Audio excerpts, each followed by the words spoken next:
Porque o Kiyotaka se lascaria no verso de Tokyo Revengers. Sinceramente, quando eu vi Classroom of the Elite e Tokyo Revengers, eu nunca imaginei uma luta entre eles, mas tinham vídeos que diziam que Kiyotaka derrotava todo o verso e essas coisas, e comentavam que Nikkei só era um adolescente que dá chutes. Eu inicial nem liguei mais sério. Depois de 2 anos dessa porcaria, eu enjoei e decidi ler eu mesmo Tokyo Revengers e ver o manga de Classroom e a light novel. Eu não vi aquelas partes chatas, mas sim as lutas, e quando eu terminei, para mim Nikkei era mais forte por pouco. Mais hoje em dia, lendo de novo, vi que o Kiyotaka perderia até para o Shifuyu, e eu vou dizer o porquê. Vamos começar pela resistência de Kiyotaka. Ele mesmo mencionou que Nanase poderia derrubar um homem adulto normal. Afirmou que se Nanase conseguisse bater nele, ela o machucaria, e como se fosse pouco, o próprio Kiyotaka afirmou que qualquer artista marcial com experiência batesse nele, ele sofreria uma concussão cerebral. Então Kiyotaka basicamente tem uma resistência de nível atleta ao máximo, e sinceramente eu não vou contradizer, o próprio disse isso, e ainda mais praticamente para ele mesmo. Enquanto com os personagens de Tokyo Revengers, sendo Sanzu e Shifuyu, que nem entram no top 15 dos mais fortes, Sanzu aguentou ser atingido com uma moto na barriga e ser lançado contra um trem, sem contar que ele lutou contra Takemichi e Kakusho, que tem força para destruir muros, e mesmo assim se levantou e conseguia atingir as costas de Taiju, enquanto Shifuyu aguentou ser estampado contra muro, destruindo até o próprio muro. E detalhes, nessa época ele tinha em torno de 12 e 13 anos, além de quem fez isso foi um figurante sério,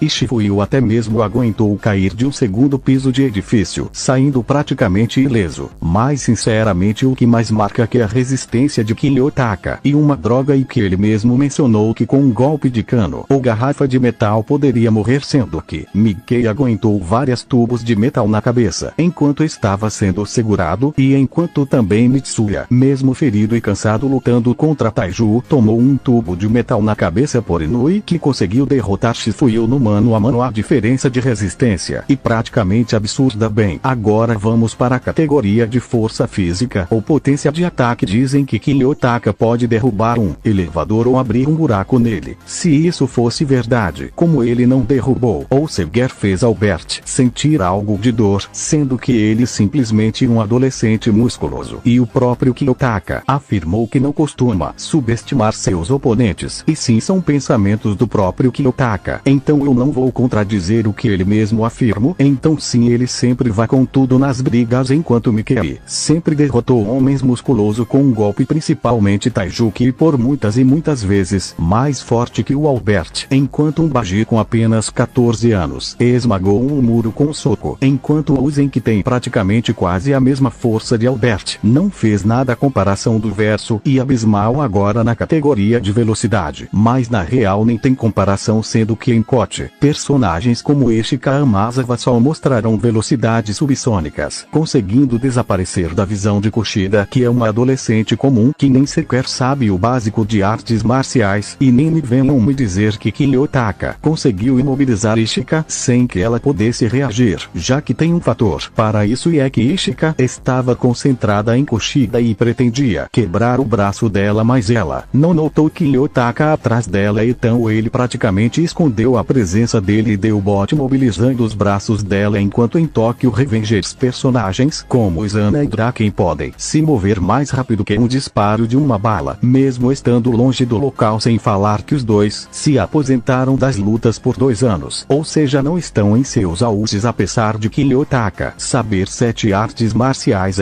ser bom em esquivar, ele só consegue contra adolescentes normais, e praticamente foi isso na série. Se ele tivesse pelo menos enfrentado no 1x1 o Takuya, aí sim seria algo bom de se analisar, mas nem isso. O cara simplesmente foi na inteligência, manipulação e ajuda de outros integrantes. Então praticamente a grande parte do verso de Tokyo Revengers poderia destruir toda a Sala Branca ou